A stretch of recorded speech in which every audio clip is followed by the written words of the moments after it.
বন্ধু বান্ধৱীসকল, আজি মই এটা ৰজা আৰু সন্যাসীৰ সাধু কথা ক'বলৈ ওলাইছোঁ। আমাৰ চেনেলটো যদি এতিয়াও ছাবস্ক্ৰাইব কৰা নাই, প্লিজ ছাবস্ক্ৰাইব কৰি দিব আৰু সাধু কথাটো ভাল লাগিলে লাইক কৰিব, শ্বেয়াৰ কৰিব আৰু কমেণ্ট কৰিব। বহুত দিনৰ আগৰ কথা। এখন দেশত এজন ৰজাই ৰাজত্ব কৰিছিল। চিকাৰৰ প্ৰতি ৰজাৰ বৰ ৰাপ আছিল। এদিন ৰজা পাৰিষদ বৃন্দৰ সৈতে চিকাৰলৈ ওলাল। হাবিত চিকাৰ কৰি থাকোঁতে লগৰ অনুচৰবিলাকৰ পৰা কেতিয়ানো আঁতৰ হৈ বহুত দূৰ পালেগৈ ৰজাই গমকে নাপালে। ৰজাৰ বৰ পিয়াহ লাগিল, কিন্তু ক'তো এটুপিও পানী বিচাৰি নাপালে। পানী বিচাৰি ঘূৰি ফুৰোঁতে এটা কুঁৱা ৰজাৰ চকুত পৰিল। কুঁৱাটো দ আছিল, কোনোমতেই পানী অনাৰ উপায় নাই। ইফালে পিয়াহত ৰজাৰ প্ৰাণ যাওঁ যাওঁ।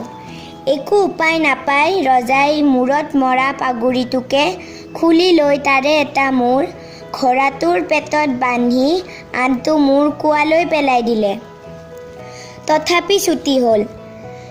ৰজা পিয়াহত ইমান ব্যাকুল হৈছিল যে তেওঁ আনটো মূৰত ধৰি কুঁৱালৈ নামি গ'ল আৰু পানীত জাপ মাৰি দিলে। পানীত নামি তেওঁ হেঁপাহ পলুৱাই পানী পিলে। পিছে কুঁৱাৰ পৰা ওপৰলৈ উঠাৰ কোনো পথ নেদেখি তেতিয়াহে ৰজাই নিজৰ মূৰ্খামিৰ কথা গম পালে। সৌভাগ্যক্ৰমে সেই সময়তে সেই বনত থকা কেইজনমান সন্যাসী সেইফালেদি গৈ আছিল। ঘোঁৰাৰ হিয়নি শুনি সন্যাসী কেইজন সেইফালে আগুৱাই গ'ল। প্ৰভুভক্ত ঘোঁৰাই একো লৰচৰ নকৰাকৈ একে ঠাইতে থিয় হৈ আছিল। পাগুৰিটোৰ এটা মূৰ ঘোঁৰাৰ পেটত বন্ধাই আছিল, আনটো মূৰ কুঁৱাৰ পৰা আনি সন্যাসী কেইজনে কান্ধত মেৰাই থোৱা চাদৰৰ লগত গাঁঠি দি ৰজাই ঢুকি পোৱাকৈ কুঁৱালৈ পেলাই দিলে। কেউজনে লগ লাগি ৰজাক টানি কুঁৱাৰ পৰা উলিয়াই আনিলে। ৰজাই তেওঁলোকক অশেষ ধন্যবাদ দিলে। বিদায়ৰ সময়ত তেওঁলোকক নিজ ৰাজ্যলৈ আমন্ত্ৰিত কৰিবলৈ ৰজাই নাপাহৰিলে। তাৰে কিছুদিনৰ পিছত সন্যাসী কেইজন ৰাজ দৰবাৰত উপস্থিত হ'লগৈ।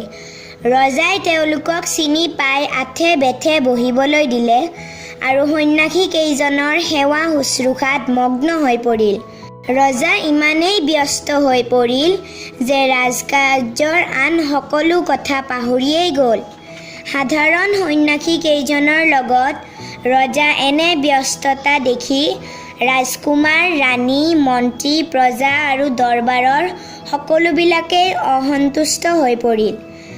সন্যাসী কেইজনকো কেনেকৈ ইয়াৰ পৰা খেদাব পাৰি আটাইয়ে চিন্তা কৰিবলৈ ধৰিলে।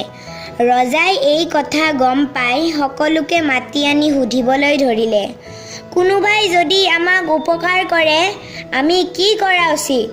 সকলোৱে একেমুখে ক'লে, আমিও তেওঁলোকক উপকাৰ কৰা উচিত। ৰজাই সুধিলে, যদি কোনোবাই প্ৰাণ ৰক্ষা কৰে তেতিয়া?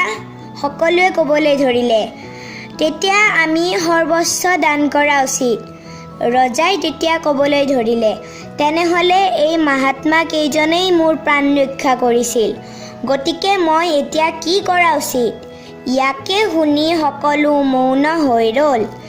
তেনেতে নম্ৰভাৱে মন্ত্ৰীয়ে মাত লগালে, মহাৰাজে যি কৰিছে ঠিকেই কৰিছে, আমাৰ ভুলৰ বাবে ক্ষমা কৰিব। ৰজাই সন্যাসী কেইজনক সম্বোধি ক'লে, সন্যাসীসকল, এই ৰাজপাট আজিৰ পৰা আপোনালোকৰ। ৰজাৰ ভক্তিত প্ৰসন্ন হৈ আশীৰ্বাদ দি সন্যাসী কেইজন বনলৈ গুচি গ'ল।